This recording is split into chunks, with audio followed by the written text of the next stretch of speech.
How are you? It's about 5:10. I'm in the middle of nowhere, and I think you might like to see the view. How about this? Is that acceptable for our day? What do you think?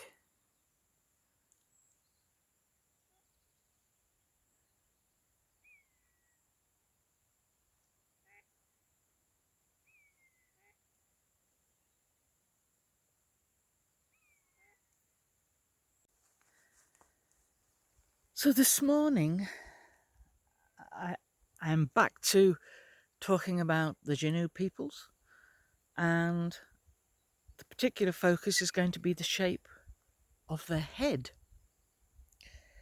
And it's been reported, and I guess there is some photographic evidence to suggest that some of the Sasquatch, Xanue peoples, have a more sort of conical shaped head. Some, yeah, but not all. So why would that be? I guess we do see it in the larger primates, but it is very prevalent in peoples across the continent. In fact, every continent, notably in the ancient Chinese, the ancient Egyptians, the Mayan and the Inca civilizations. And this occurs either by natural deformation, or by binding. So they used to bind the top of the skull, the cranium, when a child is very, very young, when they're a baby, and the skull bone is still soft, you see. There is one notable exception. I'll just insert that here. Uh-oh. No. We're not going to include the coneheads. I'm just having some fun there. The Mangbetu people of what is now the Democratic Republic of Congo, the DRC, and there are a series of photographs that explorers took in the 1930s where clearly they were binding their babies' heads. And I'll show you these. Have a look at these. It's quite bizarre, really. It's bizarre to us, but it was culturally normal for them. They thought it showed higher beings, an exalted self. So what about the Xanue? What about Sasquatch? I do have a theory on this, and I wonder if you concur or you have your own thoughts on this. So we kind of relate to the Xanue Sasquatch because they are in some ways like us, bipedal, humanoid, 2 legs, 2 arms, very distinguishable head. However, their capabilities within body and mental functions seem to outstrip us. They're far more powerful in strength and size, but on a more cerebral or mental level, they're totally different. So what is this conical shape within some of the Xanue people's head? What is the extra cranial area for? Is it for anything in particular? Is it where they keep their lunchbox? Probably not. So my thoughts are, to give an example, is this image a comparison? And this is NATO's Eye in the Sky, it overseeing all the operations and events on the ground below. It's an AWACS, what they call AWACS. And the photographic capabilities of these planes are amazing. Super high def from a very long distance away. So supposing that the Xanue, the Sasquatch, were able to read their surrounding energy field, and I do believe that they can. I think they can read everything around them. So what they lack in what we consider communication is all done automatically by thought. And I don't think it's something they can switch on and switch off. I think it's just automatically there. So that capability, or part of their brain that has that function, and I'll show you some images on here of the brain, human brain. But what if that part of their brain that has the function to read energy, to read vibration, and to read our auras and thought, etc., what if it was stored in that extra cranial cavity?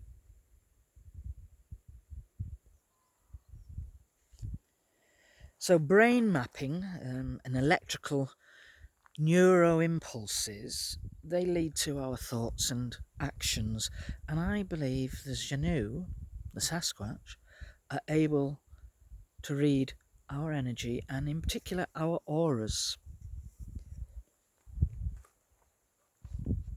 So the aura surrounds our bodies at all times, and it changes colour dependent on our mood or temperament or things that happen to us, how we are as people. There's quite a lot in that, and they directly relate. Some of the aura colours directly relate to our chakra and to the chakra spectrums. So auras that surround us are a very faint colour. They're not bright gaudy. We don't glowing purple and yellow and orange. They're very faint. Some people, mediums, psychics, sensitives, they can actually see these colours. Now, if you wanted to see them yourself, so the only way that you can try to look at your own auras is if you hold your hand flat up against a white wall, and you look in the space between your first finger and your second finger with the wall behind it, and you just concentrate on that space. And it needs to be a white background. So you need to have a white wall or white tiles or whatever you have. And you should be able to see some colours. If you can't, you just don't have that ability. But that's how you can sort of train yourself, as it were. So, like I say, some people can read them, some of us can't. But most of us that are sensitives in one way or another, whether we're psychic, whether we're mediums, or whether we just have the ability to read energy, we actually can feel the aura. And I think most human beings can feel the aura, but they probably choose to ignore it. And I'll run through, I think what I'll do is I'll run through a list of what those auras are. So the first one is like a red aura, which would connect sort of directly with your root chakra. So if you want to know where that is, you sort of feel down your spine and you go down to the base of your spine, where your spine connects, where your coccyx are, and it connects with your pelvic bones. That's where your root chakra is. So it's a red aura, and when this is in your aura, you feel, I suppose, one of the degrees would be to say you felt safe to allow yourself to be front and centre. So to be seen, you're confident. And if there isn't any red in your aura, it could mean that you're working to build your confidence and reclaim your own self or your own sense of the self. And that's something how you would be read. That person is either confident or they're not confident. Now, an orange aura, which connects directly with your sacral chakra. So that's, if you think where your belly button is, it's sort of just below there, that area. And orange is about being brave, having courage, showing up, You know, it's also about being creative. And that's obvious because of it's in the womb area. So if orange is noticeably absent in the aura, it can mean that you're looking to make a big life transition. And that also connects with the womb, new births, new creations and things. Although you may view this change as a risk, it's definitely going to pay off if you make the jump. So you might be a slightly a bit risky. You might be somebody who you never quite know. Are they going to make that move or are they not? So these are things that the Xanue would see about you and read about you, about your character. So then we have a yellow aura, which is just sort of in your stomach area, really, and it's the solar plexus chakra. And people with yellow auras, they literally light up the room. This aura, it's the highest frequency, and most people feel it without seeing it. So anyone without yellow in their aura may need to reconnect with their inner child or their inner self, and add a little bit of playfulness to their life. So in other words, if you are viewed with a yellow aura, you might be quite serious. You might be a serious person, but somebody who is of higher self, not low, not base. So green aura, and that's definitely your heart. So think of your heart chakra. That's where the green aura is. So people with green auras, they love hard and work harmoniously with others. They're often sort of goal orientated in their areas of life, and they thrive with structures and systems. They don't like to step outside of rules, but every now and again they do. So when green is not in your aura, you may need to manifest something like love or a career change, friendships, anything, and make sense of what you want to happen and begin, making plans, because, well, that's what people with really strong green auras do. They make plans and they do it best. So then that would be read as someone who is strategic. Okay? So then we have a pink aura, which isn't really in your chakras. It's a sort of halfway. So people with pink auras, they don't take themselves too seriously. They're loyal. They put friendships and family above all. But they tend to be free spirits, and they are what they are, if you like. So if there isn't any pink in your aura, it could mean that you just need to embrace your nurturing side or heal relationships with people in your life. So you need it as self-care and self-love. So you might be seen as maybe a bit of a loner, someone who's on your own if you've got a very pink sort of aura around you. Then the next one is magenta, a magenta aura. Again, this doesn't really relate to a specific chakra. So it's a blend of pink and red, and magenta is an aura that taps into your spiritual side. And they're usually, people with magenta auras are heart-centered, motivated, grounded, inspiring, so generally a good soul, no threat to anybody.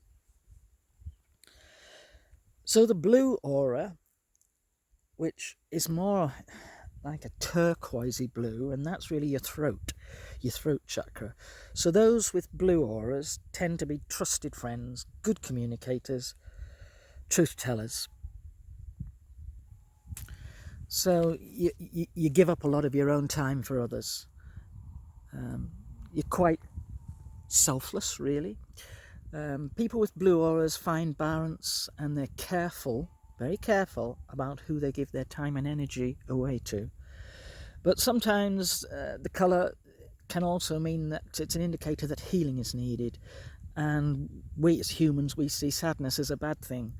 But it can, going inward like that, it can bring us deep wisdom and allow us to feel what we really feel. Blue in your aura can just be a simple reminder that it's time to heal. Now, purple aura, this is your crown chakra. So people with purple auras, they tend to be visionaries, holding grand visions for not only themselves but for humanity. So they're quite utopian, quite high standard, and spirituality may be important to them. They don't really like the idea of manifesting. They don't take it lightly, as it were. They want to see a world where change and innovation thrives. So That's somebody that, say, if you were to come across them, you can deal with. You know they're going to be a good soul. So the presence of purple may be a sign that something big is coming your way, and use the energy around you to create a vision for what you want next. So manifest. So if you've got purple aura, you need to be manifesting. Don't be afraid to claim your dreams and put yourself out there. So if you have a white aura, I've only come across that white with a friend of mine who is a healer. She does a lot of core therapy, and when she comes into the room, I can see white very clearly. It's quite amazing. So white auras are technically linked to the crown chakra, and they are seen as a symbol of purity and heightened spirituality. People with white auras are very inspiring, wise, energized, positive, and protective. So the reason why I have listed all these auras, you may get several at once, like an auric colour field surrounding your body. But if you are Mr. or Mrs. Bigfoot on your daily business of foraging, and you come across a human being, you immediately can tell a great deal about them. You know, just before you as a human has even made a move. They can see by all the colours around you, they can work out quite a lot about your character, your personality. And I'm sure that the Xanue people also can feel your frequency before you've even left the car. So this is why I wonder whether all that kind of ability is stored in that extracranial space. They're very curious about us, I think, but with very good reason. They're very wary. Their past experience proves they need to be wary. So if you think of Gollum in Lord of the Rings, he sits and muses and he says, "He's tricksy, that's human beings. Very, very tricksy." I do wonder if perhaps not all the Sasquatch have these capabilities, and I believe without meeting you or talking to you, they can kind of read our situation and read who we are and what type of person we are. Are we angry? Are we happy? Are we sad? Are we secretive? Are we aggressive? Or are we kind? And these things all show in our colours, our auric field, the minute they see us. So I think maybe humans might be the only earthbound beings that don't have the capability of reading energy. It's only really psychics and mediums and sensitives who can. So for example, like if I was to say a dog or a horse, they know immediately whether you are friend or foe. You see how some dogs, when they look at a person and their hackles rise, they know they can't trust that person. They won't go near them. A cat doesn't care. So maybe we're clever with technology and advancing, expanding the mind in that way, but gifted natural senses, some of us have and we don't fully use. We may not even care. But then those of us blessed with these gifts in healing, psychic awareness, auric field reading, we do use what we've been gifted. So I'm going to relay a story to you, which was told by a lady up in Manitoba. It's an amazing story. So the lady involved, I guess she was in her 40s. She was mid-breakup within her marriage, and there was a custody battle going on. And because of circumstances, although her husband was now seeing someone else, they still shared the same house but lived different lives. So that's quite awkward in itself. So her sort of form of escape was getting up at 5 o'clock in the morning and taking a long walk up to the lake. So sometimes she would sing because she was full of joy, and sometimes she would scream because she was full of rage, and sometimes she would cry.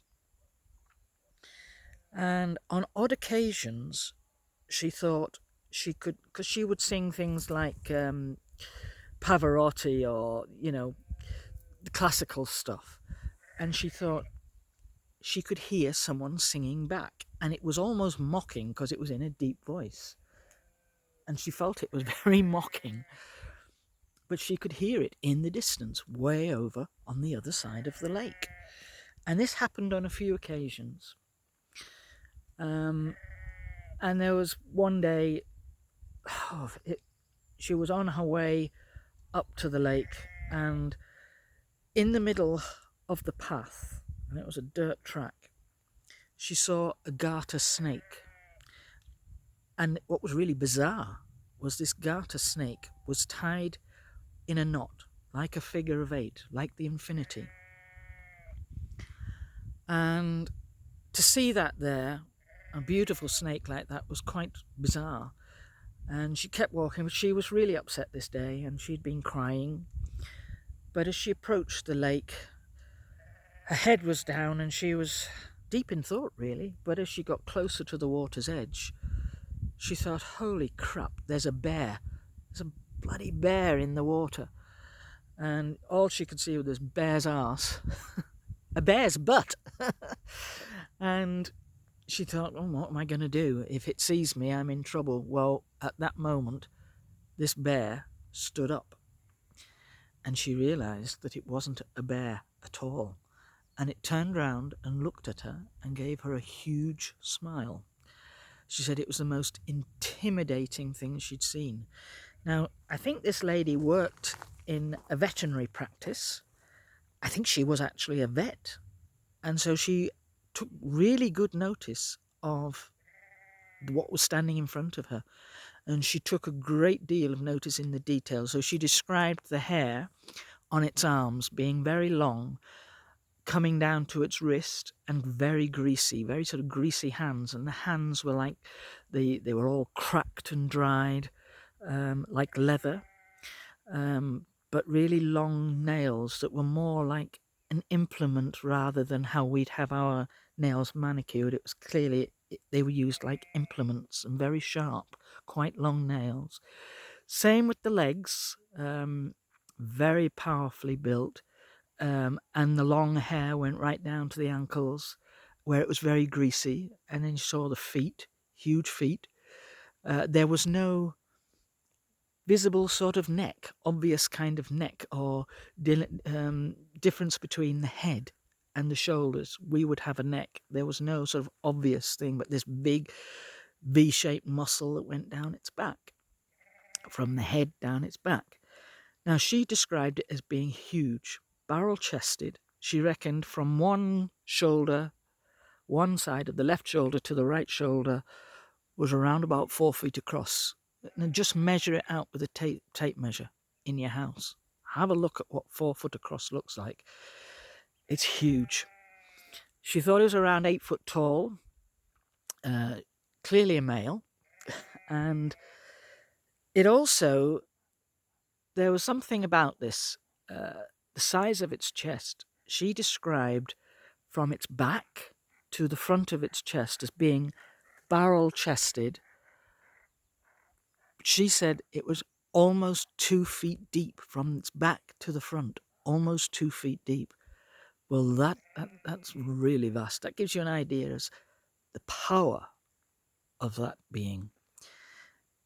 She stopped in her tracks, and she was terrified, and she thought, oh, what am I going to do? And so she turned around and walked as fast as her legs would carry her. In fact, she ran. She got home in her little village. Now, mid-divorce, she can hardly turn round to her husband and say, by the way, you'll never believe what I saw. If she's in the middle of a custody battle, oh, right, she would be classed as a lunatic straight away. So she couldn't tell anybody about this. And being in a professional business like she was as a veterinary, you cannot, you would be derided for making your comments as to what you had seen.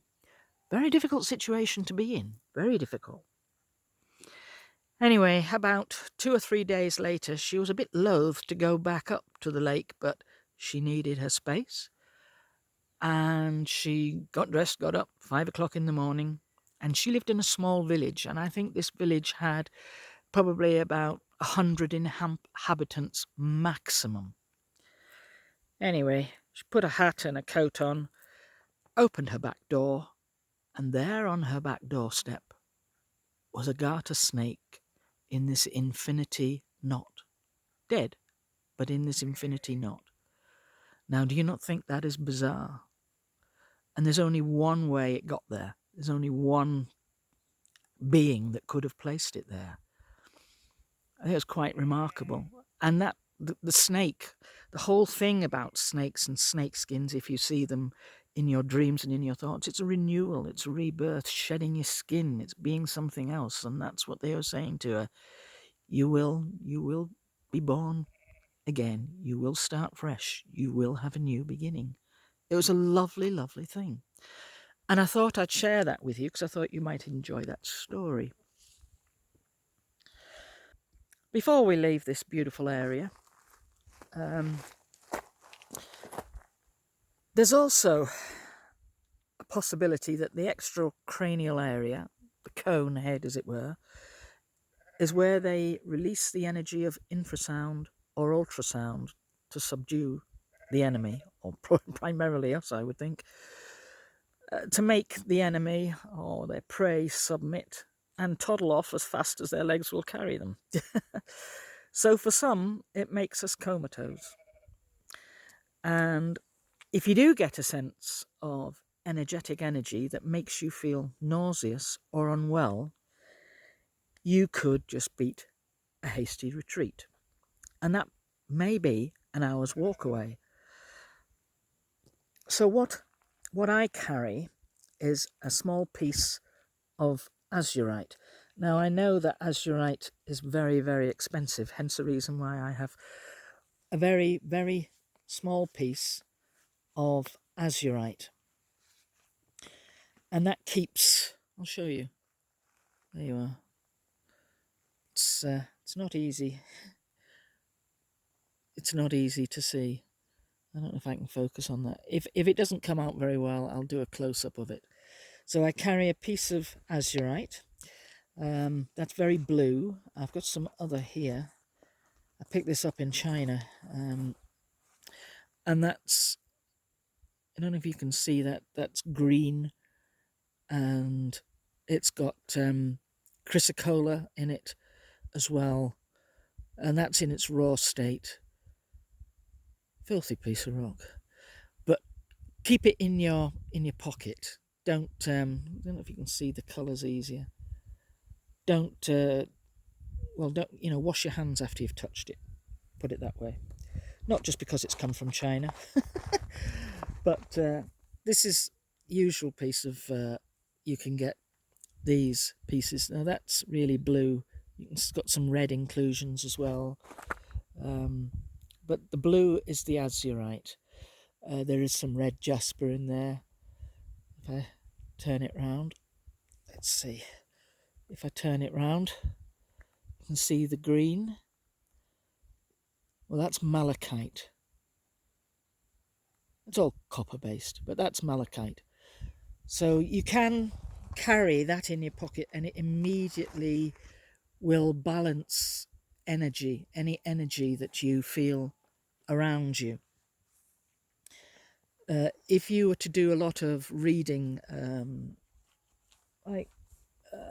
channeling, I do this when I channel. I find that if I'm channeling energy, it makes you feel very nauseous. Or if you go into a low pocket of ground where a lot of energy can be stored, that can make me feel very nauseous. So azurite, like I say, it's quite expensive, and it's often found with malachite inclusions or chrysocolla, and that won't matter, it'll still have the same effect. But another cheap method you could have is just an ordinary piece of small granite. Now, you can pick it up on your travels if you're walking. You'll find some lying around, usually it's about. And you place it under your tongue and it'll balance your energy. But whatever you do, don't do that with azurite, because it's got malachite in, which is poisonous, and the copper, it's got like copper bases in it. So don't do that with the azurite. Just do that with the granite. But when it's under your tongue, it gets into the blood sort of system very quickly, and it balances you very quickly. So it takes that sort of strong, heady feeling of nausea away. So, I mean, those of you who speak with spirit and channel, you'll know exactly what I mean. You get drained very quickly. So, Ahochida actually gave me that little gem of advice about 4 years ago. So there's many different descriptions of the Xanue and Sasquatch, and not all fit in our preconditioned thoughts. So perhaps this may explain why there is a difference in head shape. What do you think? I'm always interested to hear. Please put your comments in the box below. Please interact if you would. See what your thoughts are, because there are images where you see them with cranial extensions, the cone-shaped head, and others where they don't have it. So there's different types. We're not saying like with like. Just wonder what you think. Thank you for that for now, and happy days. I will see you next time. I hope you've enjoyed this beautiful view. Bye for now.